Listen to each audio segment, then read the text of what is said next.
Play of the game from way down. True, silence. Rainer getting absolutely A team wipe. The living bomb's going. Oh my goodness, the ring. Bombstastic gonna find Rainer.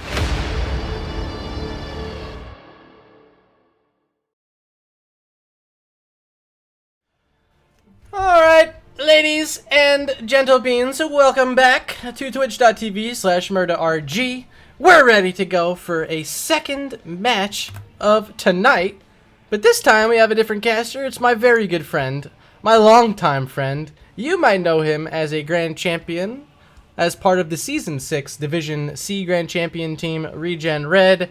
Welcome to the studio, Recychic. Hi everyone. How is everybody tonight? Oh, I can't see chat actually. I'll pull that up on my phone instead. Hello everyone. You guys might know me. You might not know me. Who knows me? Oh, hopefully they at least know these teams tonight. Roll1Esports, Logical Decision. They've been around NGS for so long. When will these people retire, Recychic? Maybe when I come back. When I come back, everyone's gonna run away. Well, no. Both teams off to a decent start so far. Roll1Esports 6-8, Logical Decision 7-6. They're right there in the middle of the pack. Plenty of time to move on up. Make sure they secure a slot in those Division B West playoffs. And tonight's a big important one because it could end up being one of those tiebreaker scenarios with these two teams being pretty much deadlocked in the standings right now. Yeah, I'm excited to see how this goes. I know how much effort and time that Logical Decision puts into their games and practices and whatnot. And I know Roll1Esports does the same. I managed to meet some of those people over at BlizzCon last year, which was pretty cool. Yep. So I have ties to both of these teams, kind of. So yeah, it'll be a lot of fun. It'll be a lot of fun to watch who's got the more passion, who's got the bigger kahunas, I guess. Yeah, no Big Beard tonight. I don't know if did he leave the team? I don't know for certain. I don't know for certain. I don't want to comment. You guys in chat probably know. Let us know. Where's Big Beard? We love Big Beard. But nonetheless, we're gonna have plenty of R1E here tonight, including Zad, Waneba, Rock Your World, Poe, and Velvet, all ready to go. Let's talk about our map bans, though. Roll1Esports taking away the Alterac Pass and Sky Temple. A Logical Decision banning out Cursed Hollow and Battlefield of Eternity. Our map number 1, just as we saw earlier tonight in our first half of the doubleheader, we're going to start off on Infernal Shrines as chosen by Roll1Esports. Dope. Let's do it. Dope, dope, dope. I like that stuff. Very dope. I'm going to tell them we're ready. I don't know. Yeah, I don't know. Are we waiting for any of these teams? LD's ready. Did we hear from R1E? Recychic's readier. Okay. Oh, we're going to be starting soon.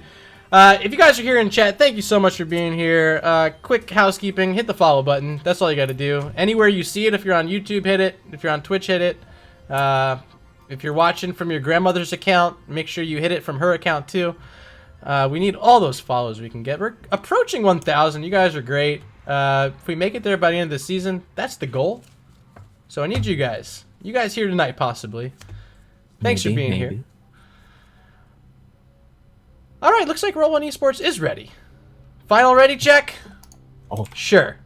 No wants it. I will give it. Wreck Baby, are you ready for another cast? What was the last one you did? The last one I did was a replay cast. New follower detected. No, am I lying? I don't remember. Arrow, Hey. you're in chat. Help me out. What did I do last? I don't remember. Kage hitting that follow button. We had in for an interview just a moment ago. Congrats there to Buff Chen winning the first half of that double header. Thank you for at least hanging around for a few moments here as we kick off our second match of the night. Roll1Esports and Logical Decision. We're here in draft number 1. First to ban will be Logical Decision. Very, very cool. Very, very excited. Here we go. So, I know a bit about Logical Decision.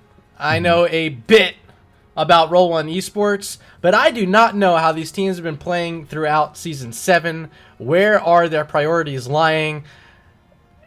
Do we have any intel, Rec? I sent you off to do some research to make us look intelligent here tonight.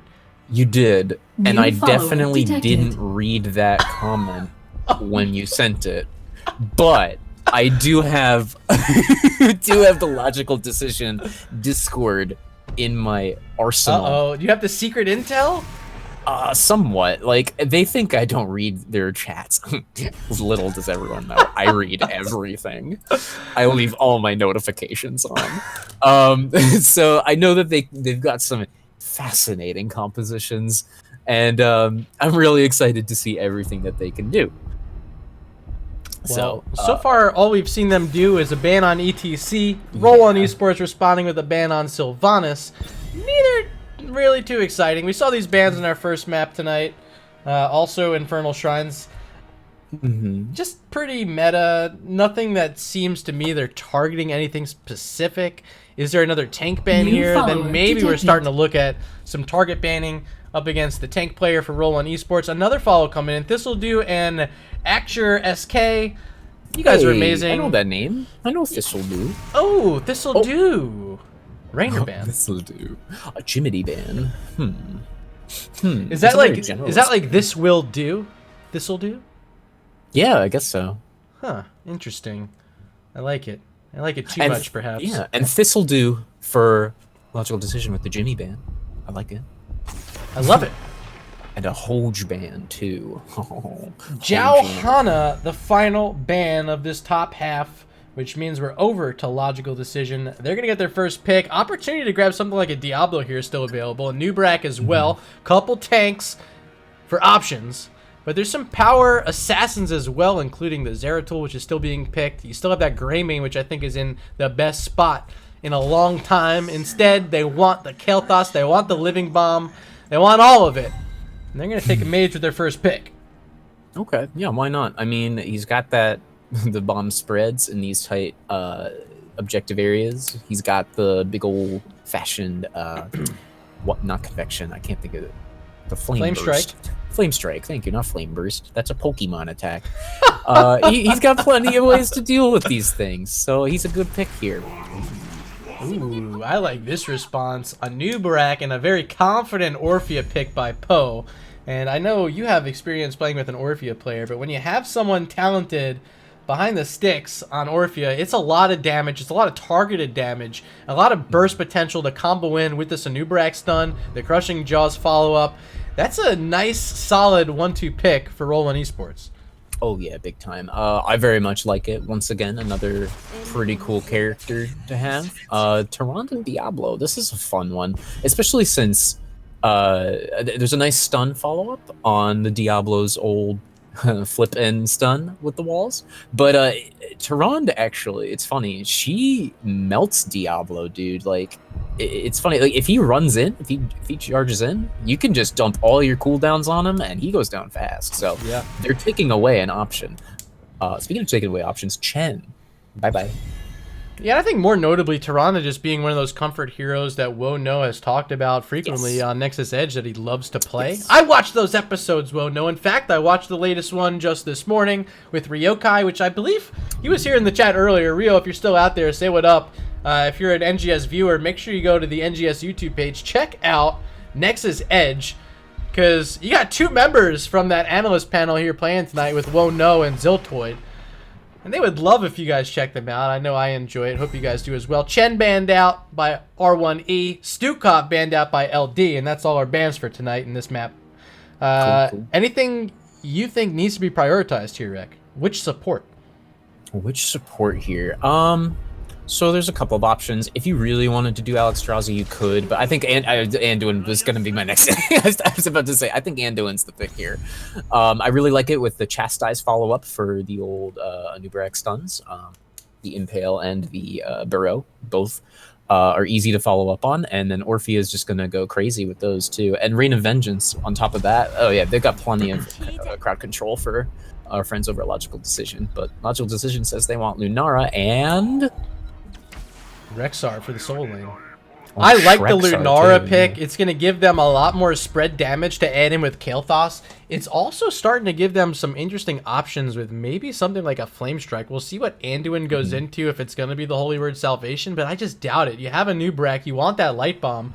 So does that leave up room for a big Pyroblast to come in and finish off any of these heroes. Squishy targets like Vala, Orphea, even the Anduin himself, definitely killable. Final pick is Sonya for Roll1Esports. So we got to go to chat. Hashtag R1E or hashtag LD. Vote for these squads right now.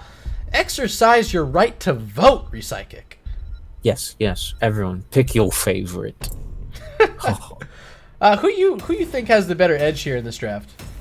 Let me take a look. I kind of like the logical decision draft better. It's more generalist and more, I suppose, safe. But like, it's also very good. You know, they've got plenty of ways of dealing with the enemies, CC and whatnot. What with Tarrant cleanses at 7, and a lot of counter dive. You know, it's kind of like a Nubarak versus Diablo in that sense. I kind of like that. So I like both of these drafts really, honestly. But look at these votes trickling in. A lot of people getting excited. I'll call that a 2-2 tie. Oh wait, 2-3 actually. Roll1Esports taking the edge there in the pregame vote. Let's introduce these teams though, Recychic. Let's not wait any longer. On the left-hand side, it's Roll1Esports, Rock Your World playing the Nubrag, Zad on Sonya, Velvet playing the young boy Anduin, Waneba on that Vala, and last but not least on the Orphea, it's Poe. Ladies and gentlemen, Roll1Esports. Okay, and on the right side, we have Wono playing Tarrant. Ulysses will be playing Rexar. E-Day 15 will be playing Diablo. Ziltoid on Lunara, and Snowglare will be playing Kel'Thas. That is logical decision. A lot of, in my opinion, a lot of responsibility here on Snowglare in this match. Can that damage be enough to get the kills that Lunara is going to be trying to set up with that poison damage?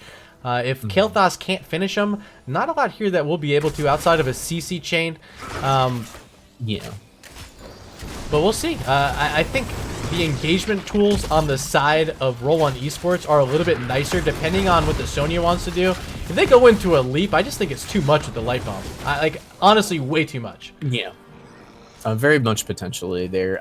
They could do leap, I guess. They have enough ways to, I suppose, dive, for lack of a better term, with the Nubrek, and I guess, in a way, Orphea moves forward after using her Q, but Shadow Waltz, I think it's called. I mean, they have strong stun CC on all 5 of their heroes, including their assassins with the Crushing Jaws and the Rain of Vengeance. They have the Light Bomb from Anduin, of course, Burrow Charge and Impale from Anubarak, and Sonya with their Spear and a potential leap. That is a ton of crowd control on a lot of targets here on the other side that are definitely killable, including the Kel'Thas and Lunara. Right, yeah. This could go... Anduin could pick either, honestly, and I'm really excited to see what goes down. Uh-oh, E-Day 15 going to be the first casualty here on Infernal Shrines, and an easy back on up from Orphea. That's going to be a quick kill and opportunity here to grab a couple camps that are available. We'll see if a Nubarak can keep a little bit of health to send someone down there. Vala did go in, of course, into that Monster Hunter build at level 1 for the Qs. We're expecting to see something similar to like what we saw on Battlefield of Eternity earlier out of Buff Chen. Here's what I want to talk about. Soul Shield for Diablo? Interesting. Just for the Orphea, I suppose. Yeah, I think that's probably what it is. I mean, even going to get some value against this Q build Vala, too.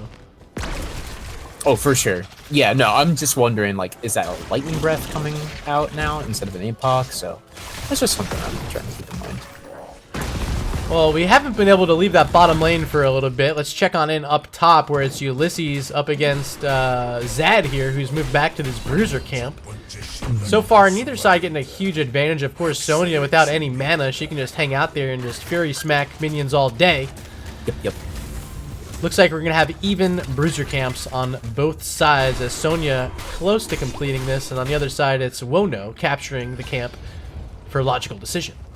Very cool, very cool. Sonya had started that a while ago. She probably missed an entire wave of Soak top, which is no bueno. But it doesn't matter. Both level 5s. Oh, about to be level 6 for logical decision. But here comes the first objective, Murda, and it's a Frozen Punisher. The Frozen Punisher. I think like 9 out of 10 times it's Frozen first for some reason. Maybe I'm crazy. That's just what I feel like always happens. Early I lead think started up here by logical decision, though. Yeah, big time. Big Sun coming out on a bear friend, but that's not going to do it too much. They're just poking a little bit. Sonya just pushing that bruiser camp in. Now going to show up. Here comes Zad. Probably looking for the spear backside. Only hits one of those skeletal defenders. Here's the spin. E-Day surrounded. All those stuns coming out. And Diablo can't leave the party. There's another kill on him. Wono's low. 215 health. Able to back on out. Just the 1-for-1 Sonya for Diablo so far. But the lead for logical decision, it's been established. Just 9 more defenders needed. Yeah, I mean, now Roll1Esports has control of the point. They have their Anubarak still up and Anduin, so they can't go in too far logical decision, that is. Misha says otherwise, though. She's going to go ahead and try to clear those, and Kel'Thas manages to get them. Worth, yeah, Worth. You lose the bear to get a Punisher 100 out of 100 times. And logical decision, they're going to do exactly that. Get this first Punisher, is going to leap on over, hit Anduin. Velvet taking a chunk of damage, going to survive. But look at these structures. They're frozen. This Punisher is still sitting there, 50% health. Likely going to be towers. I don't think much more, but solid little objective push. Getting, call it 50% damage onto this fort. Yeah, that's pretty good. That's pretty And the good well. stuff. That's just Lunara, Nature's Culling at level 4, doing that extra damage in the siege. Now, maybe finding Sonya. Zad gonna spin, get some health back with that whirlwind, but getting flipped back in by E-Day. Can Sonya survive? Yes. Ooh, well done, well done. Oh, hello, Eric Ikumo. Mr. Genjesus in the house. I think I know this gentleman. What's going on, man? This is a pog list. Oh, look up top. Is Sonya in trouble potentially? I don't think so. She's fine. Never mind. Oh, I swung us up there quick. Didn't find anything. No, that's all right though. I got excited. Impaler camp grabbed there by logical decision. They don't want to play too aggressive on the opposite side. Instead, looking down at this bottom camp, which is still on the map. There is a Wisp in a bush here by Lunara, helping them with a little bit of vision. That's all they need. They pick up the camp. Advantage bottom lane for them as Rexar trying to clear up the Impaler camp, pushing against them at mid. Big stun onto a Nubarak. He might be in a little bit of trouble, but no, he burrows out, forced to use that to get away from the entire team bottom side from logical decision. Ziltoid's getting so much value with Nature's Culling. My god, another tower down so fast. They're just leaving Lunara wide open on the siege, and Ziltoid's gonna take it every single time. He's licking his chops out there right now. Oh yeah. And looks like they're gonna go head top and maybe find a Sonya for themselves. No, Sonya sniffed it out before they could do anything. That's alright though. Yeah, I think the rotation just seen there at mid, but it's going to end up being a slight lead into level 10 for logical decision, unless they lose Ziltoid there. No, he's going to hop to safety. But you see Vala starting to do a bit more with that repeating arrow picked up at 7. Able to vault in, get that extra Q off, and when you're Lunara, you can't take that damage. You got to be careful. You don't want to get bursted down by their assassin. Absolutely not. The last thing. Luckily there for logical decision, they're going to survive for now. Roll1Esports, they have opportunity to get some value here. There's a camp available on the other side. They almost have their level 10s. They have opportunity to invade and make a play around there if they want. But they got to find a kill first. Maybe something as simple as killing this Misha to help set up a bit of an advantage. Here comes Sonya with the leap. Oh, yes. All right, so our original plan was the true one. They're gonna go with the old light bomb, leap, and Rain of Vengeance with an Uber. Oh man, this is so much. Yeah, all the CC I talked about, Rain of Vengeance, the light bomb, the crushing jaws, the cocoon, they have everything. On the other side, Starfall, Boars, Lightning Breath, Leaping Strikes, and Phoenix. Not a lot of control outside of the Boars giving the slow. They don't have any additional CC coming from their Heroics Rec. Well, Starfall also gives a slow on top of that, so it's just a whole lot of slows upon slows upon slows for their DC, especially Lightning Breath. Yeah, pretty much all of their ult slow. So they're looking to get everyone trapped in a big bubble of Starfall, Phoenix, and whatnot. So that could be fun to watch. But I'm more concerned about the big stuns coming from Roll1Esports.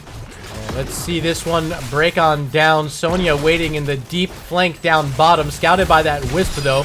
Ziltoid knew he was there, but still no engage. Now Nubrag walking in, gonna get stunned. Man. There's the light bomb hitting a few with the leap, the crushing jaws. 1 kill. Ulysses and Wono could be more. Rexar is going to survive, though. Just the two. Tyrande and Kael'Thas down. No, good. You know what? Very good engage there. Good on Anubarak to notice that Logical Decision was kind of held in that choke on the right there. And he had the Anduin had the light bomb ready for him. He said, I'm going in, baby. And he stunned all of them, and there was the follow. That was excellent. That was well done. Well done. Very well done. Just the two, though. I think they want more. They left a little bit of meat on the bone there with Rexar surviving, and I think next time they'll be a little bit tighter on securing the kills on the backside of the fight. Here we go. It's their first objective of the game after the first one went over to their opponents. It's going to be an Arcane Punisher. There's the Lightning Breath from Diablo. Quickly canceled. Can't stay in and take too much damage as E-Day, as this Punisher is pressing forward onto the fort. Yeah, this might be a dead fort already. Lunara's trying to get her Nature's Calling damage in, as Ulysses, or excuse me, Ulysses, Zoltwood has been doing. But Diablo might be the one not saved for this world, and Snowglare might be next with the Crushing Jaws. Yes, he goes down.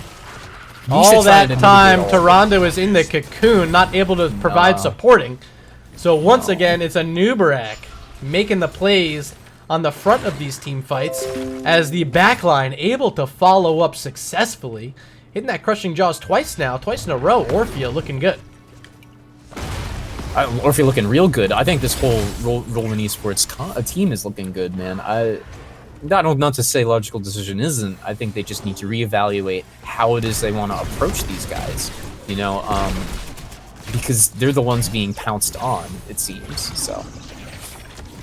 Level 13 picked up for Roll1Esports, just a moment away from having Logical Decision match that mark. They're making a defense here at mid as their Impaler camp was stolen away and is still impaling that bottom tower. No one worried about it yet. There goes Diablo, overpowering one of them. Ziltoid finishing off the other. And that tower will end up surviving as 13s are picked up for Logical Decision. Very cool. I don't see anything too out of the ordinary here. Looks pretty standard. I think this is a must-pick. Abolish Magic from Lunara. Might help from this CC chain. Might not. Ziltoid, pressure's on, my friend. Alright. Rexar's off choking top right now, but it looks like this bottom fort wall is kind of the talk of the game at the moment. Not a whole lot going on anywhere else. Got a 5-man bot. They might be looking to go full forward, but here comes... Oh! What? Oh. Ziltoid, very fortunate that burrow charge missed. And now they're actually going to get Cocoon taken out as well as Crushing Jaws misses. Oh. Now it's Orphea stuck by herself, but flipped over by Diablo. No, not enough to Q-chain out from Orphea. Lightning Breath secures the kill. Now Anubarak, burrow charging out. No mana, rock your world. Goodbye. Double kill for Logical Decision. Coming at a good time because this objective should be announced in the next couple seconds, Rick. I hope so. That's exactly what Logical Decision needed against this comp. The miss onto Lunara was just devastating there. I really hate to see that one, but it was good on them to come down and give Lunara that aid, and they wound up getting 2 kills out of that. Excellent timing. That's exactly what Logical Decision needed. Not that they were out, but they were definitely down. A little bit of indecision it appeared there after picking up that fort. Thought maybe they wanted to invade the enemy bruiser camp. Instead, waffle around for a moment, decide to go for their own bruiser camp. So on the opposite side, will be scouted out by Tyrande, but nothing they can do. Bruiser camp for both teams in this top lane as our shrine is activating down on the bottom side of the map. Mortar Punisher for the bottom lane. Catapults will be pressuring this top lane along with the bruiser camp, so over time should be an advantage there for Roll1Esports, but already 8 skeletal defenders in the pit for Logical Decision. They're not concerned at all. No, not in the slightest. So both teams kind of working on their own sides right now, looks like, but Logical Decision has the upper hand here. 6 teams being picked up for both teams. Here we go. This is the team fight everyone wants to see. Feigned death from Rexar, probably needed. Ulysses not wanting to be any part of that CC combo. No heroics except the cocoon as of yet. There's the feigned death as a light bomb coming out. Stunning 3. There's the crushing jaws behind it. But it's a Diablo with his lightning breath out. Unstoppable. Doesn't fall. Ziltoid leaping all around. 200 health surviving. It's Sonya next in trouble. And she will fall. A quad kill. For logical decision, just the Vala remains standing. And this is going to be a big fat push in the bottom lane. Wow, that was super well played from Logical Decision. I noticed the Starfall placed on top of Diablo after the entire Roll1Esports team tried to dive in. They can't do anything about an unstoppable Diablo with Lightning Breath and a Starfall sitting on top of them. These are the slows that I was talking about, Murda. These are the damage, the AoE damage that I was mentioning a little earlier. This is the good stuff. Rek, the beauty of getting to cast Logical Decision is you make it onto Nexus Edge. A lot of highlights I seem, they're always their matches. I think they're onto something here. But maybe we had one there, a fantastic quad kill and a great siege opportunity for Logical Decision. They get through the keep wall. Punisher still with about 45% health. They're trying to get a little bit of damage off onto this keep. It's Lunara with that Nature's Culling. Still ripping through structure. Ziltoid trying to get it, but finds a leaping strike, and Zad once again in trouble. Sonya very low, but the cocoon gonna save them for now as Diablo stuck inside. Has that lightning breath in just 5 seconds. Do they want to stick in here? No, they don't, because that was a big leap, a big light bomb, and a big no. The kill's not there yet. Shield coming off on the Kilthos. No one down, Rek. Maybe Diablo goes down. He does. Maybe Misha. Okay. All right, we know what happened. That was kind of cool. Did you see the leap bomb? Yeah. Shit. I think it's the coolest combo. I like it because I love Sonya, and I think the skill floor there is pretty low. You don't need to be too skilled to hit those two buttons together. Some of the other heroes maybe a bit harder to time, but the Sonya with the light bomb leap, it's always there. It's always perfect. Well, of course the floor is low. Sonya's leaping. Oh God. Okay. I'm good. I'm done. Bottom 4 being pushed in. This looks like maybe a free fort here with the Castle Camp. Meow. Maybe not. Meow. Perhaps not. So this is Lunara without Splintered Spear too. We need to make note of that. It's Choking Pollen, which often I see here on Infernal Shrines. You just go the Splintered Spear just to get extra wave clear in the shrine. Wow, big leaping strikes. Not enough to kill Vala. A new brag, Burrow Charge not going too far. There's a big Shadow Charge into the stun. The Light Bomb trying to respond, and a new brag getting a lot of support. Look at this. Rock your world is not going down yet. Diablo's the one who falls. The new brag still standing as Misha trying to finish him off. Won't be able to. Misha's going to be the one going down. Yes. Sonya very low. More supporting is there as more kills come out. Ziltoid falls. Double kill plus a half on Misha. Looking good there from Roll1. Wow, Anduin really saved the day there. Yeah, that was it. Honestly, if a new brag falls, completely different fight, but Velvet able to do enough to keep Rock Your World alive. Oh, absolutely. Holy cow. Yeah, the heals coming out from Anduin there were just spectacular. Let me actually highlight the player names. I don't usually do that. So the heals coming out from Velvet there were fantastic. So, very good job keeping Rock Your World up. I'm very glad that he managed to do that. It was a very tight squeeze for a Nubarak, so I'm glad that they managed to find something there. This game has been back and forth, Murda. I'm really excited about this one. Yeah, look at the XP bar. Deadlocked at 19, heading into 20. There is a Bruiser Camp steal we just saw from Roll1Esports, now backing on up to their own. And this should be enough right here to give them level 20, which is the perfect timing because we're less than 10 seconds away from another Punisher opportunity. Yep. Oops. Here it comes. We got a Arcane Punisher.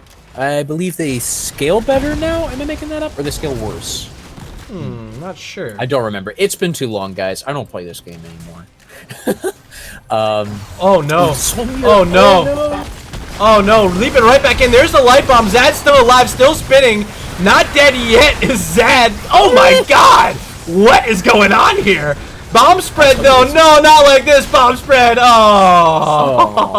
I'll tell you what was going on. Anduin was going tried his best there, but he has only so many cooldowns before he can't do anything. Inner focus definitely coming in handy there, and desperate prayer for that matter. Well, someone has to respond to the bruiser camp in the top. They wanted to send Rexar, but Ulysses, knowing that he has to stay here and help the team secure this objective, now he's gonna go get knocked off the mount though, but has to kill this. This is a bruiser camp and a catapult, wall already down. But Roll1 doesn't notice. They're gonna go around the map, find some camps instead of pushing in 4v4. Might have been their only chance. Yeah, so, I don't know. I think it was good on logical decision to actually wait a moment, just because they didn't know if Roll1 was completely gone yet. Granted, they did use a lot of their cooldowns, but I think it was good on logical decision to wait a moment and send Ulysses a couple seconds later. But yo, this shaman is still alive. He didn't kill the shaman. Still there. Yeah. Wait, that why didn't he? Why? Oh no, I missed the kill. I'm sorry. Oh my God. Whoa, no, 15 health. Wow, Tyrande lives. Rock your world without mana. No burrow charge either. As Diablo falls, Anubrak still living. Punisher says, "Hey, let me get some action in here." He's pouncing in. I don't know. Way far out of the lane. Almost in that bottom shrine. Sorry, I love the Punisher AI. I love him to death. I always have. So this is very oh no. But oh no. Oh no. Oh my God. Let's check it. 126 health points on that keep. Still I think Sonya wants standing. This is why we kill the shaman in the shaman camp, because they will continue to push. I think maybe he got spooked and saw that his team is getting invaded on the siege camp. As you can see, Rock Your World picked it up, managed to pick it up when they were going for the siege camp. It was a little greedy. I think that they went a little too early there. I think that they left the shrine too early, rather. They didn't have any vision of the enemy team. You can't really do that. Bye, Keith. Yep. They're just gonna queue it down with Vala back on out. Triple stun though from Wono. Follow-up is there, and there's the leaping strikes. Light Bomb's gonna not hit too much. They might get Misha, 300 health. There's the APOC, excuse me, the Hellgate. They find a kill on the Velvet. Rock Your World is down again. Triple kill as Zad's stuck in the lightning breath. Great stun by Wono. Can they solidify the mega kill? It's just Waneba left standing. Leaping strikes are there with the shadow charge. All 5 heroes are down, and logical decision quickly marching down this mid lane where the keep is already exposed. Or is it the bottom? They want it's the bottom lane. They want the bottom lane. That one's much weaker. Okay, that's the one they want. This could be a game right here. Wait, go ahead. It could be. I don't think so. They don't have any minions yet. This is definitely a keep without a doubt in my mind, but I don't think that this is game. There's just not enough of a wave here. Hate to inform you, they're going for it. Maybe it is. I'm a liar. I'm a liar. Is Lunara enough? I think it is. I think so. Yeah, I think all of it. This choking pollen 2 is gonna help. 80%. There's the Phoenix. Orphea respawning, has the crushing jaw. Is gonna walk up and use it, but they're gonna leaping strike the Lunara out of the way. The poison damage is on the core, and game number 1 in impressive fashion. Their late logical decision gonna swing it around and take Infernal Shrines. Wow.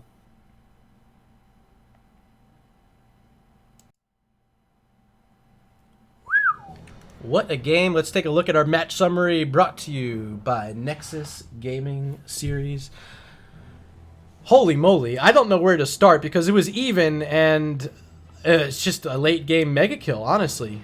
You take that that wipe out, and I think it's definitely going to be a bigger advantage, especially after that keep had gone down for Roll1Esports, but whoa, no, with a triple stun to set up the Misha charge, to set up the Diablo being able to get there. Just clutch is all I can say about that final play. Yeah, absolutely. The triple stun is literally what ended it. I think Wono is my MVP, only 1 death and 58k healing. On top of that, his play was outstanding, and I did the starfalls. You couldn't really see them; they're kind of difficult to see, but absolutely tremendous. They were so tremendously placed. And let's not forget the Nature's Culling from Lunara, getting super duper value early on, and intensifying Toxin makes it that much better. I apologize. I usually forget Lunara. She's just a character I just don't remember. My bad, guys. But yeah, it's good stuff, man. really liked that one. That was a lot of fun. Well, Rec, we're going to be taking a short break before we head on into game number 2. We're going to set up a lobby, hang out. Make sure you guys pay attention. We got a message from NGS up next. The Patreon committee really appreciates all of you guys who support. Of course, I do. Thanks for supporting me as well. Any love is love, and that's all that matters. We'll be back in just a moment. Game number 2 up next.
And we are back. Thank you for hanging out and not leaving during the break if you're still here. If you're one of those people who left, sayonara. Hope to see you next time.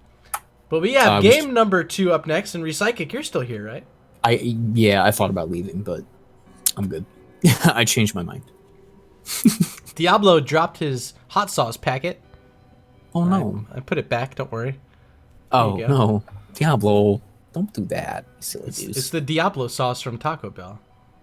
Oh, no kidding. Do they have it on mobile? I don't know. I guess. You can like Uber Eats Taco Bell now. It's great. We're in a lobby. Roll1 needs a moment. Hey, remember that guy we weren't sure if was on the team anymore? Big Beard? Oh! There he is. What? Big Beard! The Big Beard is back! I didn't know if he was on this team anymore. But he's going to be playing in game number 2. How Subbing ignorant of us. Subbing out Poe, it looks like, for Big Beard is Roll1Esports. Very cool.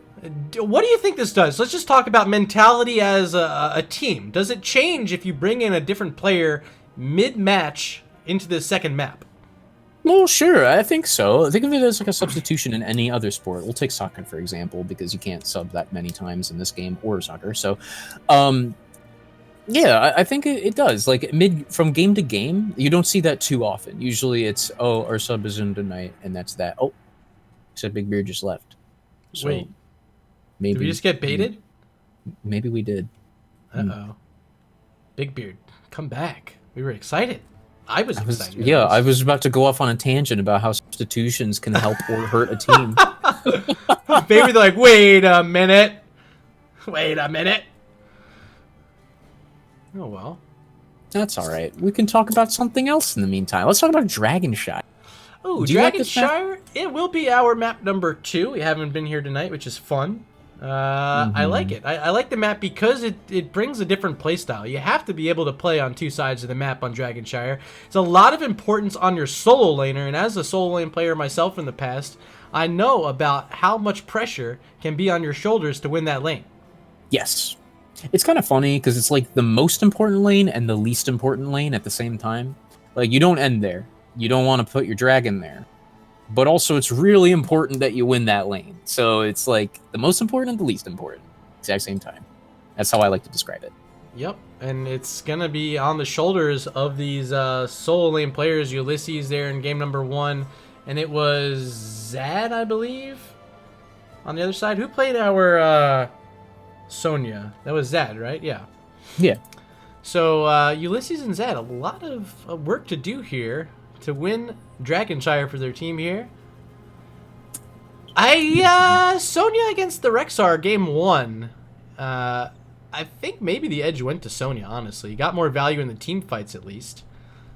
Yeah, he missed a lot of soak, I noticed, though, in the early stages. Yep. I mean, he did go off, or they, I should say, did go off to do their camp at one point and wasn't replaced by anybody, so they kind of just lost a whole lot of soak at around level 5-ish.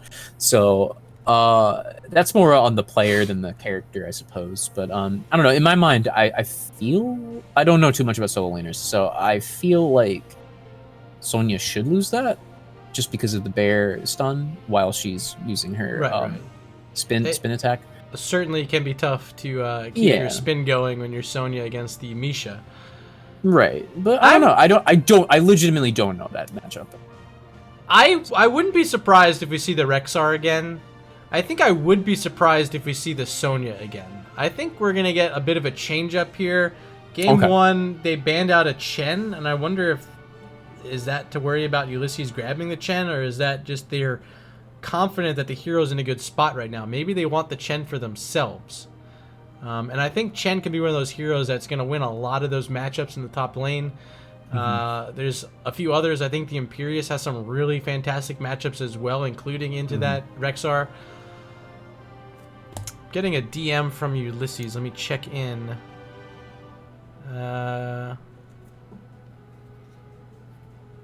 Okay, here's the message. This is actually coming from Ulysses of Logical Decision, but he heard from Roll1Esports.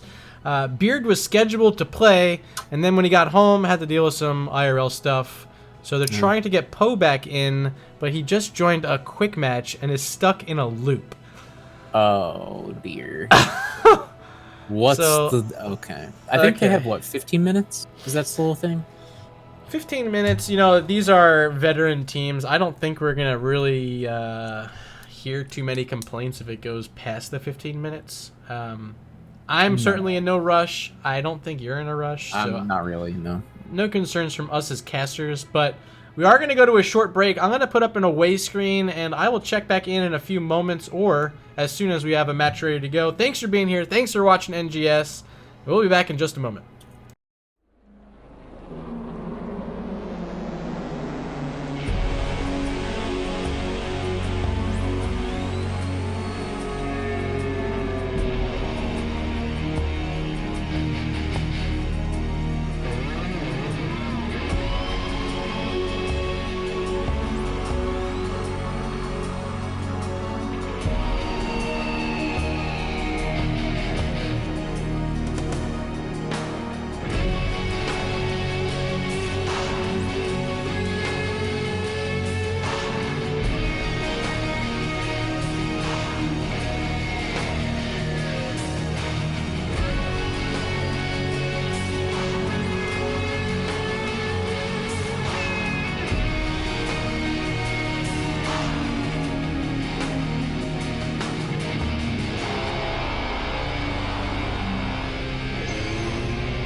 All right, we are back. I do have a quick update here. Maybe a match getting ready to go. Looks like Poe was able to come in on an alternate account.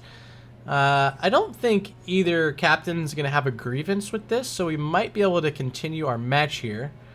Yeah, it looks like Wono's saying they're ready to go. I think this is the right move. Glad to have Poe back with us. Let me get my... How do I lobby chat? / lobby? Okay. Yeah. Here we go. Ready. Okay. They know we're ready. You're ready, right? Oh, that's not the right word. Here we go. All right, guys. Game number 2. It is going to be Dragonshire. First to ban here will be Roll1Esports. Or excuse me, Logical Decision. This is the map selection of Roll1Esports. Cool. Yes, it was. I did see that. Ulysses. Oh my God. Ulysses said that. So very cool. Very interesting choice. I mean, not that interesting, but we did discuss it a little bit before we left. Don't really have too much to say right now. We kind of said it all already. So are we gonna see the same ban, the ETC ban? Do you think? Right up the gate? I think so, actually. I think we will. I think the Sylvanas ban also is going to be a must ban from Roll1 if they were worried about it in Game 1.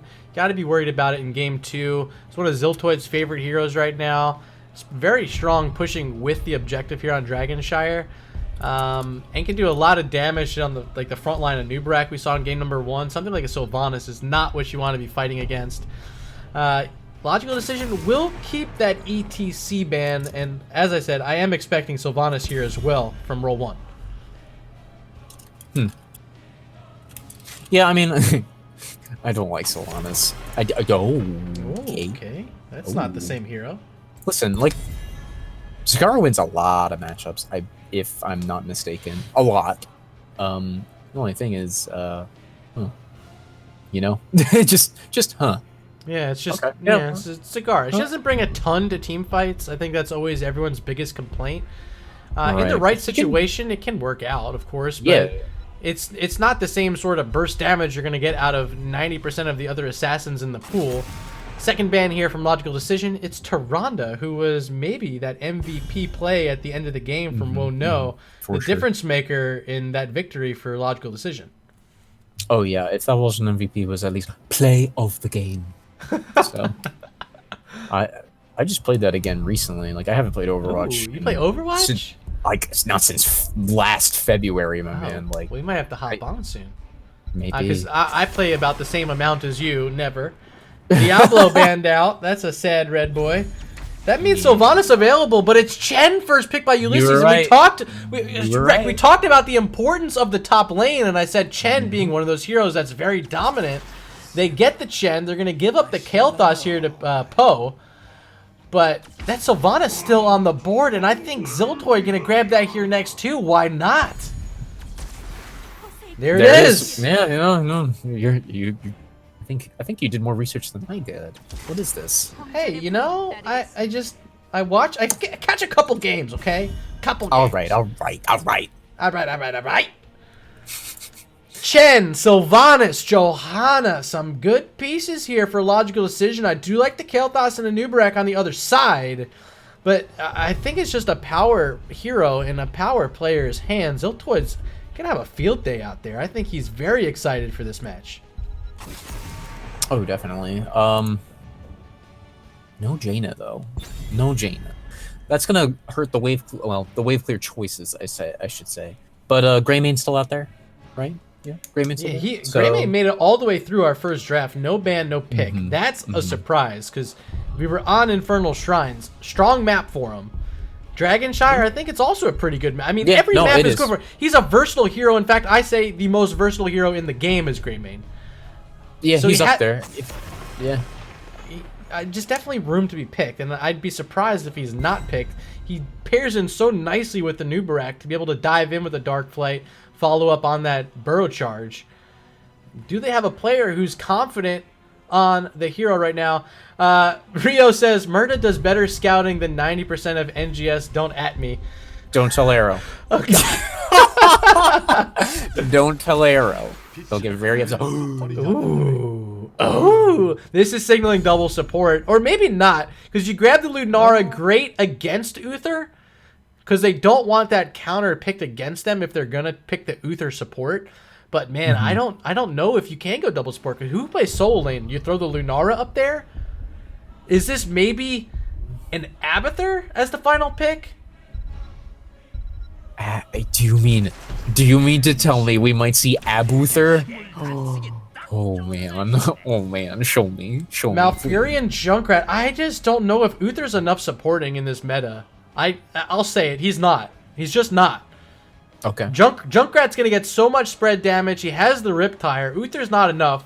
They need something else here. Maybe even the Rhaegar. You get a little bit of camp clear, a little bit of wave clear with the Rhaegar. But still, what do you do with the solo lane? I just don't know. I don't know. We're about to find out. Zad's a solo laner.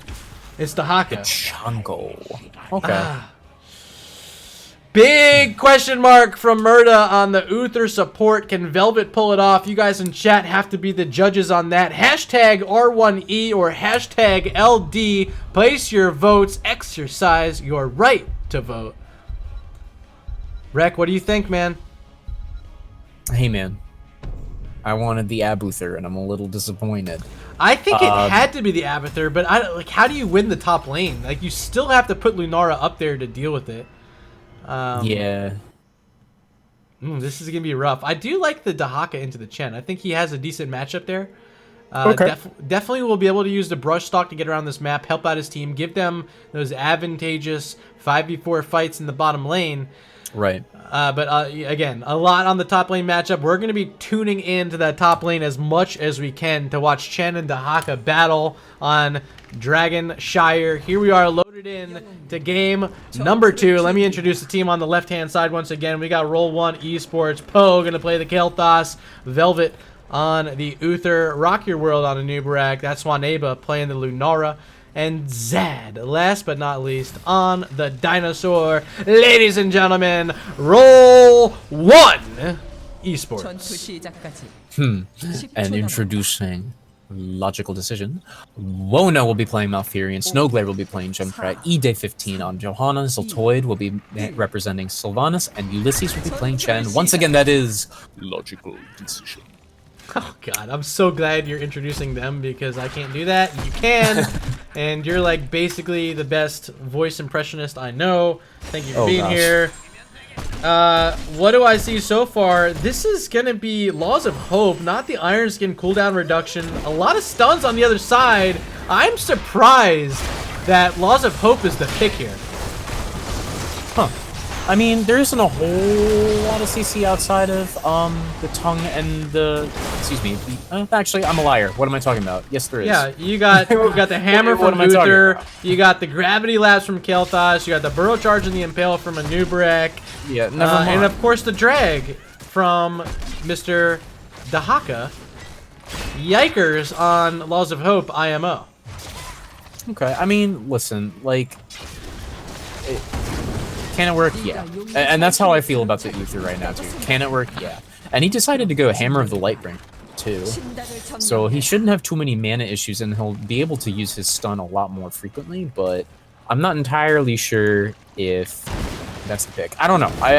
Listen, I don't Uther that often. When I do, it's with an Abathur. I love Abathur. That's why I really wanted to see it. But hey, listen, these guys probably know better than I do, so let's see what happens.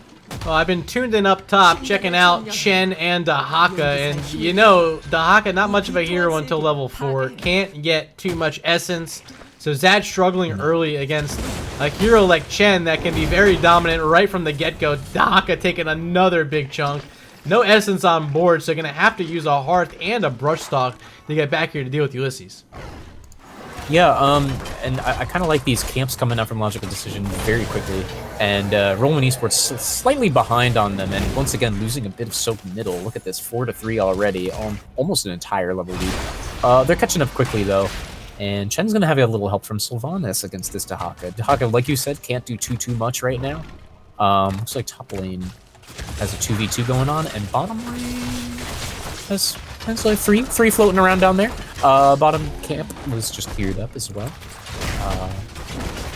Oh, this fight going up top might Yeah, be no a little something. assassin here in the top lane for Roll1Esports, and it's Sylvanas available for logical decision. So you see how much more damage is able to be put out. Dahaka walking up onto that point, but should be scouted out. There's Ziltoid shooting on in. Zad still controlling the point, switching it back over to the blue side. But with the bottom shrine in control of logical decision, not going to be anything available to grab yet for Roll1Esports. Still no kills, but here comes Uther. Here he comes, the Uthi boy. Well, how does he... By the way, he's almost done, my man Uther. He was probably just trying to get stacks middle on 3 minions, you know? There it is, 3 minutes in. Blue team has the dragon ready to go, but I'm not sure that they can get it just yet. Ooh, Uther checking it. Also should have a follow-up stun. Not going to use it, though. Waiting for a Nubrak to show up bottom. Reconverted over by Junkrat. Snowglare on that point. Plenty of point control with the concussion mine, with the trap as well. Red team going to hold on to the bottom shrine as Chen and Dahaka duking it out up top. I want to show you this. Dragon to land onto Chen. 50% of his mana still remaining for Ulysses, but he's falling low, dropping the stagger now. Dahaka getting tanky with the Hero Stalker. No, went one who collects at 4. I'm surprised not the Hero Stalker. Going to help up against the Chen. But still hanging in there long enough to shut down the possession of that shrine. And going to reset this phase for just a moment longer. Yeah, still, once again, not a whole lot going on. Take a look at Poe sitting on Kel'Thas, chilling out, relaxing. Concussion mine, that was good. Root gonna whiff. Good sidestepping by Velvet, but he's surrounded, and that will be first blood of the game. It's Uther down. Logical decision on the board. Let's check in up top. Another battle. Chen and Dahaka standing on here as long as they can, but Dahaka getting the better end of the trade again. Yeah, maybe you weren't kidding about that Dahaka pick. He's a good character on the map. It's pretty okay, I suppose, against Chen. Yeah, look at that. I'm just surprised it's one who collects instead of instead the of Hero Stalker. I feel the same way. I disagree there, but it's working so far, so you can't knock it too much. No. No, if it works, right? Like, a win is a win is a win is a win. It doesn't matter if you almost lose. There's no stat in the book for that. Rocky World's getting chunked, though, by the Sylvanas, and he's gonna have to walk away for a little bit. Merc Queen from Sylvanas is gonna make these big CG boys very angry and very much more powerful. Concussion mine, knocking a Nubarak forward. Still has that burrow charge. It's Uther, however, trapped in the roots. Down for the second time here in the bottom lane. Another advantage for logical decisions. Still have these Siege Giants here, but on the other side, still a Siege Giant standing as well. Should be enough to clear it out, but Rock Your World needed to clear on out as well. Taking a little bit of damage on the front side. Concussion mine drop, not going to hit that time. Good little juke once again by Nubarak. Yeah, the route there was perfectly timed from Malfurion and Wono, because the Junkrat route had actually been the original proc there. Uther was bopped into it and then rooted right afterward, but Snowglare getting super low, Ziltoid was getting super low middle. It seems like Roll1Esports just can't seem to finish the kills. And that was kind of the fear that of Lunara, right? Like that's kind of the problem. She doesn't have a whole lot of kill pressure, more just a lot of damage. Oh, look at that sneaky Kel'Thas grabbing the dragon. I didn't even see him sneaking up there until it was already picked up. So great work here. Just getting level 10 is Roll1Esports, and they're going to get a little bit of damage in onto this fort wall. One of the towers down as well. And probably going to rotate down to the bottom lane and do the same thing. Yes. Most likely. Yeah. That's the safe play. They have Lunara once again with Splintered Spear, and they have a Nubarak to soak things up with his little beetles. He did opt for Legion of Beetles as well at 1, but he didn't go full beetle build, so perhaps they won't be quite as plentiful. Oh, yes, they are. I'm a liar. 30% remaining, 15 seconds. Going to start backing out. They did get one of those towers and the wall in the bottom lane. Re-engagement, the boot onto E-Day, but that's going to be it. Backing on out. It will be Kel'Thas. Oh! Went for the Phoenix here in this matchup. I think probably the better play. Can kill a Junkrat with a Pyroblast pretty easily, but not always the best option competitive play? No. Perhaps No. not. Perhaps. There's a lot of ways to deny it. Although, I wouldn't despise it. Now, Furion can't do too much about it if worst case scenario, something like that came out. I guess if he opted for Tranquility as opposed to Twilight Dream, the 10 armor would help, but meh. The Chen is here. Dahaka not quite yet. Here go the pals. Ulysses looking for anything he can get. He's going to have a stun in a moment, and it's going to be used on Kel'Thas. Bye-bye. Beetle down as well. Double kill. Now Velvet going to have to back on out. Here's the Riptire. Not going to kill Uther. Bit of a waste. Maybe could have used it here on the Dahaka, who's rush-stalked in, taking a chunk of damage from Sylvanas. Wowzers. But just the 2 for logical decision. Maybe a camp as well. They're looking at the Bruiser down in the bottom lane.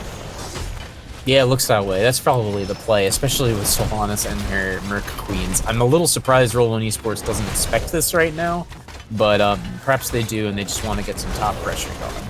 I mean, not too much they can do in this spot. They're too far away to make the rotation. Good setup by LD, and it's going to cost Roll1Esports their bottom fort wall. Maybe some damage onto this fort, and probably the well. I don't think the well lasts much longer than a few more seconds. Here's Sylvanas, the Black Arrows onto the fort. In response, Nubrak, Kel'Thas, Uther, and now Lunara. Here comes the Hawk on the backside with the deep flank. Chen really far away. It's a 5v4 for Roll1Esports. Big spin in by Dahaka. Will get the isolation on Malfurion. That's a kill. Snowflare's low. Being really slow by Lunara, but Waneba not able to get the kill as of yet. Instead, Zilthor, 150 health. Oh my god, gotta live. Yeah, they got a little split there. But I want to highlight the Dahaka not just isolating Malfurion, but interrupting Twilight Dream. That would have changed the fight entirely had Twilight Dream managed to go off. But it didn't. Isolation said no. It didn't and it didn't. And all the while, Bruiser Camp pushing up top, gets one of the towers down. Zag gonna roll on back for Roll1Esports onto that shrine. Now both in possession once again by R1E, but no one by mid. They want this siege camp instead. I like this play. It's gonna threaten this bottom fort and then give them time to back on up and try to take the fight there, but the Haka's down. Dino is dead, all by himself, left out to be slaughtered. Probably a bottom fort, though. What's going on? Yeah, bottom fort for sure. Look at this. The little, yeah, we're good. We're good. Nature's calling, by the way. There's Cocoon on Chen. Gonna quickly be bopped on out. Retreat is being called out, too. So that was one of those cocoons where it's just like, no, let's get out of here. I don't want to do this. No one wanted to do this. No one did. Short cooldown, though, for a Nubarak. Should be up by time another big fight starts breaking out. No 16s yet, but a little bit closer. It's logical decision. Almost at 15. Half level ahead of Roll1Esports currently. As all 5 members of Logical Decision are down here invading this camp. There's the Panda Pals. In the roots was Kel'Thas, but a great cleanse comes out from Uther, keeping Kel'Thas alive, at least for then. Mana Shield coming out. Poe still living. Big Flame Strike hits like 6 heroes. And there's the D-Shield just to keep a Nubrak alive. Riptire looking for it, but not going to find any damage. No kills for either side. Oh, wait. Well, you might be lying there, Berta, because... Oh, no. Unfortunately... Oh, actually, let's take a look at Snowglare here. He's Oh, going to no. maybe die to Uther. Yes. Did he concussion mine himself over the wall? I think he did, my god. Oh, not like this. Not like this, indeed.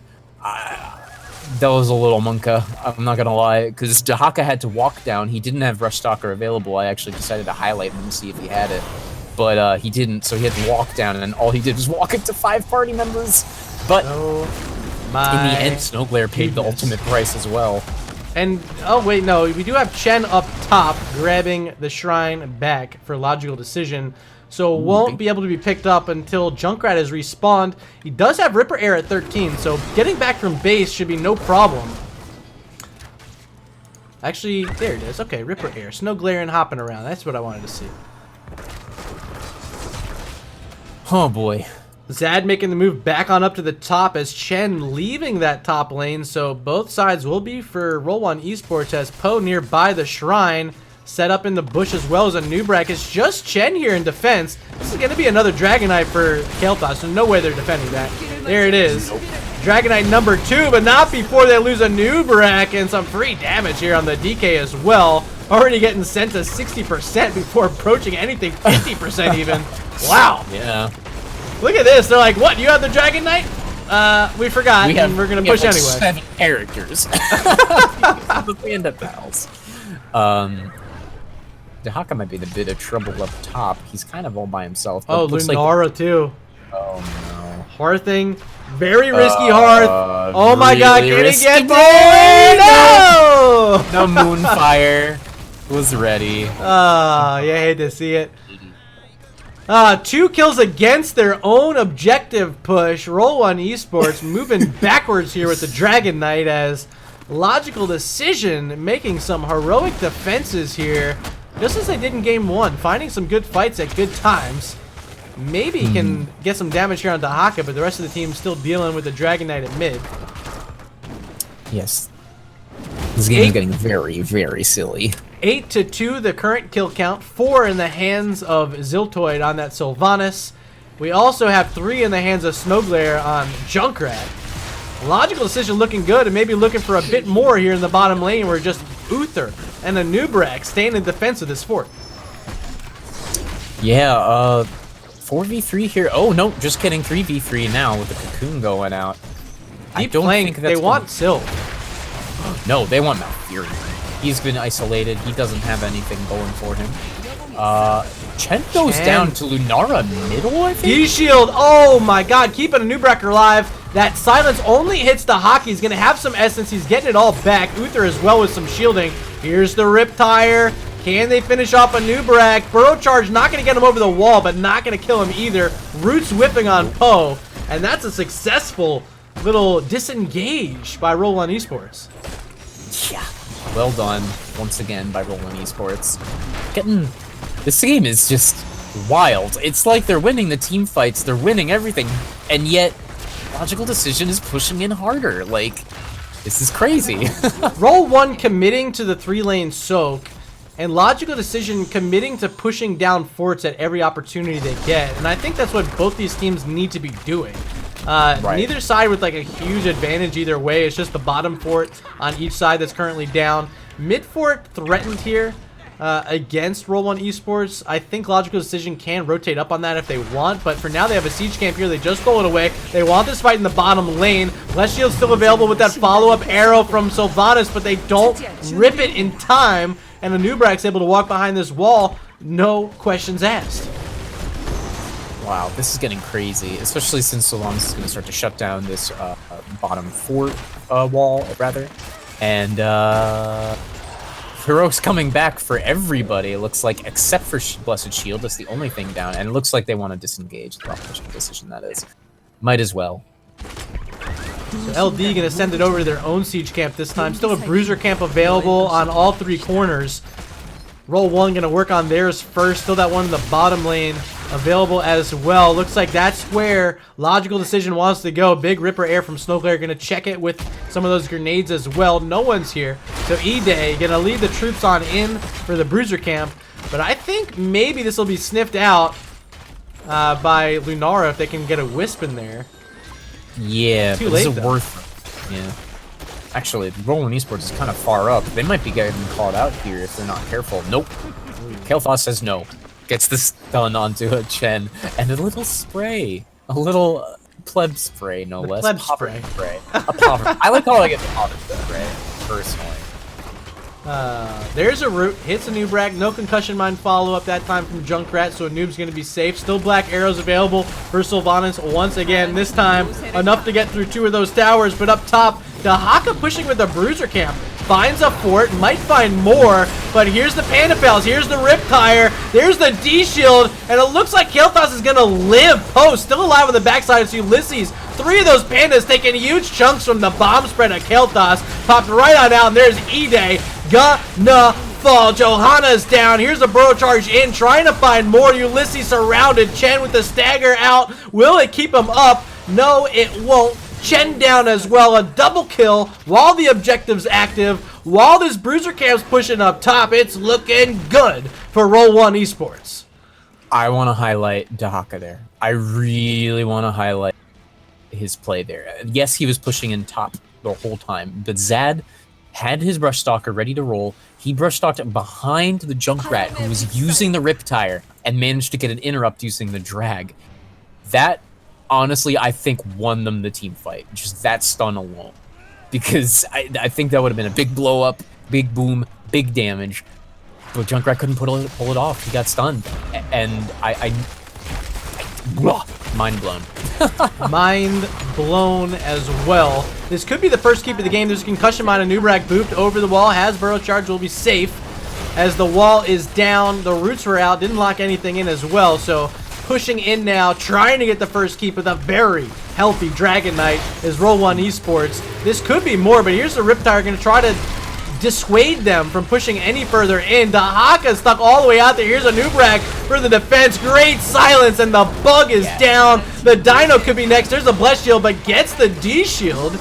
Double shield in action going on. Zad gets the drag now. E-Day, that's not the one you want to drag, but the ISO's going to come out. Roots are great. Bye-bye, Zad. Double kill for Logical Decision. Kael'Thas's still in this and is going to get knocked out with the Panda surrounding him. Poe's going to be down. Oh my god, Sylvanas. Huge wailing arrow securing the triple kill, and this means Logical Decision can push down and get a keep on the other side of the map. Only heroic still standing for them is the Riptire, but with the camp pickup, it should be more than enough to secure this keep. Yeah. I'm wondering if Kael'Thas, who, you know, the whole team is chasing Dahaka inside the Dragon Chart, or the Dragon. I'm wondering if he should have just started heading for the mid keep. Is this game? I think this is game. Look at their posture. They're posturing on the opposite side of the keep with the Chen. They still have Sylvanas here helping the Siege Giants get through, and here they go. Lunara in defense. Remember, has a Splintered Spear, so plenty of damage to help get out onto these heroes, but Chen soaking up a lot of it, including some of these keep shots. Ulysses got to scoot over just a couple steps. E-Day taking a ton of damage, has Iron Skin backing up. Core shielding is down now, 80%. Here's the Riptire. Uther low has some shielding, and the armor is just what kept them alive. We'll have Redemption to get back here in just a moment, as 60% all that remains on this core. Logical Decision trying to end the game tonight right here. 25% remain. That should be it. Logical Decision with the very convincing 2-0 victory tonight over Roll1Esports.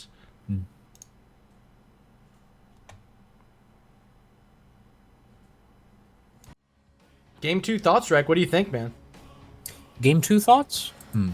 There were plenty of thoughts that I had, but dang. Wow. Like, that was super back and forth, you know.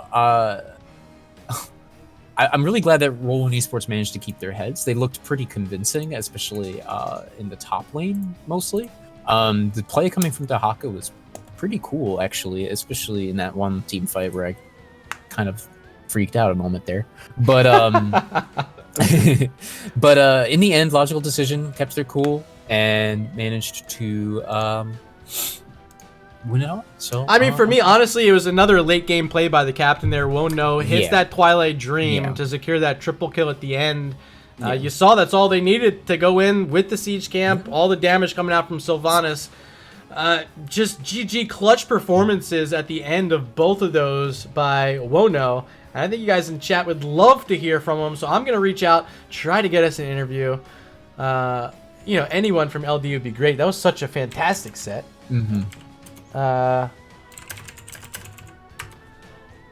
Rek, you want to hop on over to NGS lobby number 1? Why, certainly. All right, see you there. Hello. Hello again. Wasn't a long wait. No, not very. Make sure I show you guys this talent screen before we get to our interview, hoping we can get someone in here. Looks like Wono wants to send in Ziltoid or Ulysses. We love them. Looks like we're going to get Ulysses, fantastic board member and head of the rules committee here for Nexus Gaming Series. Ulysses, how you feeling right now? Feeling pretty good, you know. There was some good matches back and forth, but we ultimately pulled it out. Yeah, it was good matches. So let's talk about this matchup because you're up against an opponent that's been in NGS for a long time, Roll1Esports, but this team here, and I know you're a little bit newer to the squad, but tell me how Logical Decision's feeling this season with you on board. Feel pretty good. I'm not actually newer. We've been actually pretty much the same team for. Oh, why did I think you were on a different team last season? Are you sure? Am I just confused? Murda. Murda, please in chat right now. So, Murda, please. So yeah, no, we're feeling so good. tell me, yeah, just tell me what's different. What's different? You know, we're coming into B this season. We've been here before. It's a bit different because last season we moved up from D, so we're coming back as one of the like veteran B teams. Trying to like eke our way to the top, do a little bit better this time, maybe make a deep playoff run. So, we're feeling good. We've had some ups and downs this season. It's good to get this one back on our side though. So, a bit of a disruption there heading into game number 2. I was calling for Big Beard to come in and play for Roll1 tonight. I was wondering where he was. Sounds like they wanted him in. Maybe a bit of a different roster than they wanted to bring at you. Do you think that played into tonight's matchup at all? It could have. I know it definitely seemed a bit hectic on their end. I was doing coin toss with him, and he was like making Rock was making dinner and all that sort of stuff. So I'm not sure. It might have been, especially with the game 2 when he was on his Smurf and he had like, I don't know, 10 heroes or something available. It you know, they're probably making the best of what they had. But it was a good game still. Back and forth pretty much. I definitely could have gone either way. Back and forth, very much so on both maps. But Infernal Shrines, tell me about this one because it's late game. You guys just lost your keep where you had tried to clear out the Bruiser camp just before during that final objective there. You won the objective, but you almost lost the keep. A little bit of extra damage than I think you were anticipating. They go down, they pick it off with one of those Qs from Vala, and that's when it all turned around on the backs of that Lunar Flare from Wono. Walk me through the moments and how you guys are feeling after that mega kill and the fortitude to go all the way across the map and end that game. That was, that's feeling really good. We've had to work on our ending calls, honestly.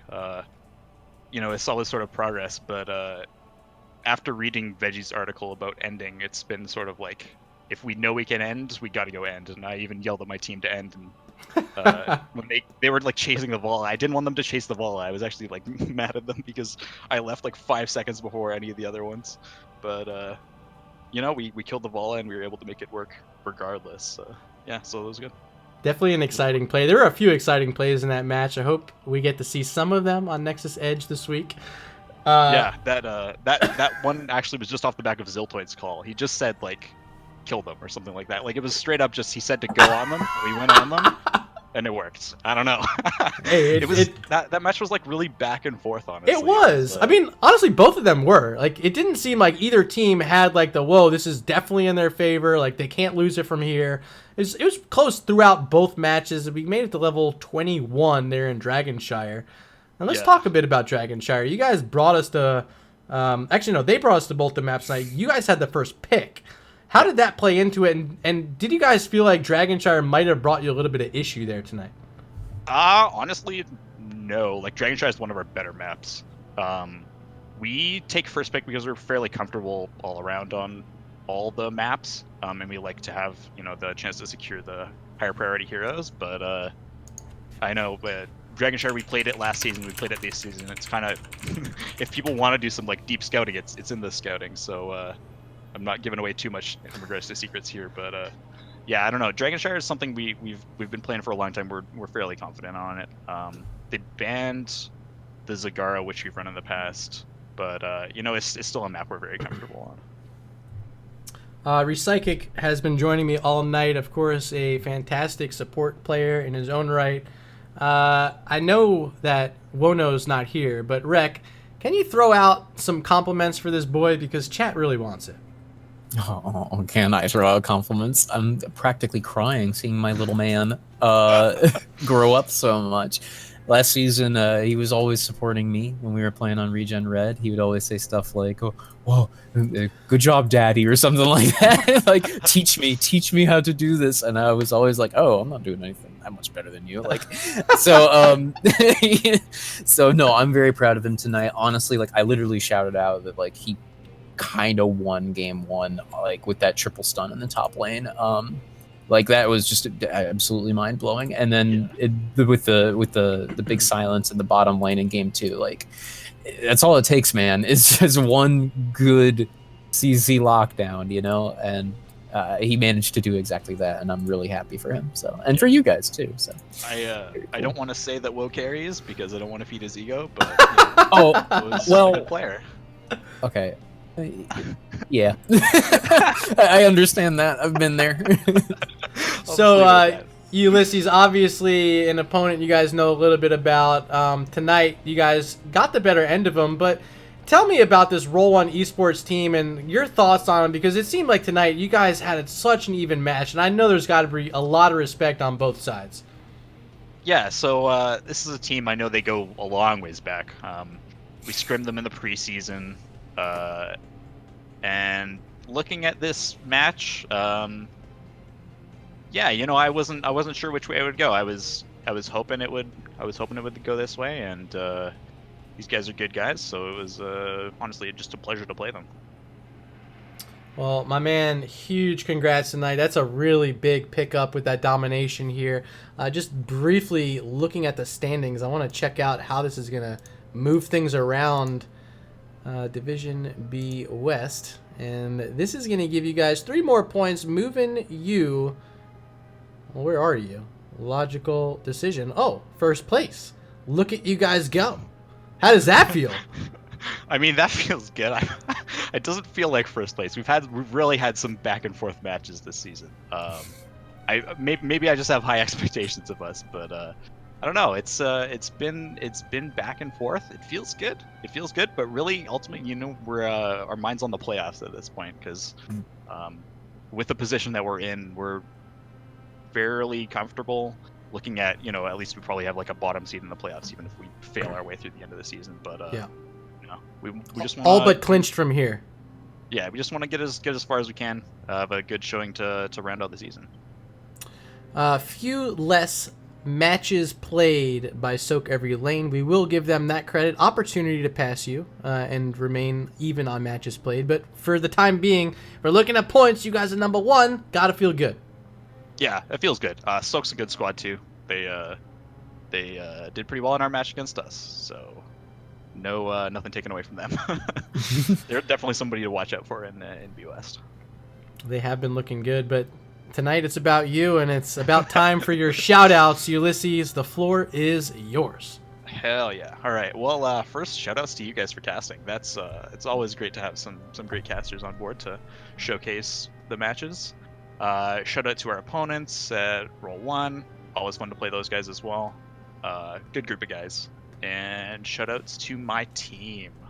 That'll be E-Day, Snowglare, Wono, Ziltoid, and our subs, MJ Doom, and Wafflecopter.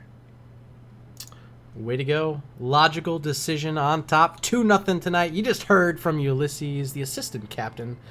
Congratulations, man. Way to go, and best of luck moving forward here in Season 7. Appreciate it, Myrna. Thanks again. All right, we'll see you soon. Rec, end of the road, my man. Indeed. You made it through another cast with Murda. How does it feel? It feels so good. I was in a little bit of a stupor the past few days, so it feels good to kind of let loose, I suppose. Good. Yeah, just, you know, you get to chill out, relax. It's Monday night, a long week ahead, especially for those of us who have to work 9 to 5 every day. But it's nice getting to relax with NGS early on a Monday, hang out until 11:30 now. We had 3.5 hours straight of casting here on twitch.tv/MurdaRG. But it's not ending there, because tomorrow night we got some more action coming for you. It's Regen Phoenix versus Heroes of the United States, a Division B East matchup. That'll be 10 o'clock p.m. Eastern, right back here, twitch.tv/MurdaRG. I hope to see you guys there. I don't know who's going to cast with me. I'll maybe try to find someone. Maybe it's Recychic. You guys just let them know in chat right now. Let me know if you guys want me or not. I understand. But, yo, Rec, let them know where they can find you before we go. You guys can find me on my Twitch, my Twitter, my Facebook, my live journal. It's all Recychic. I don't have a live journal. Don't look there. It's always Recychic. That's RECYCHIC. If you don't already follow me, I might follow you back. I don't know. But that's where you can find me. I use Recychic for everything. Feel free to add. Just let me know who you are first, because I do get confused. So. John Knight, if you get me B-Kid here right now, we'll do a B-Kid interview. Unfortunately, I don't think he's playing tonight. Sorry, but thank you for being here. Awesome to see you. Ragnarok here as well, you toxic piece of shit. Everyone throw Rag Toxic in chat right now. That's it for us, though. End of the day. Doubleheader in the books. It was first Buff Chen taking the 2-0 over Murky's Hit Squad. We just rounded up with a 2-0 victory for Logical Decision over Roll1Esports.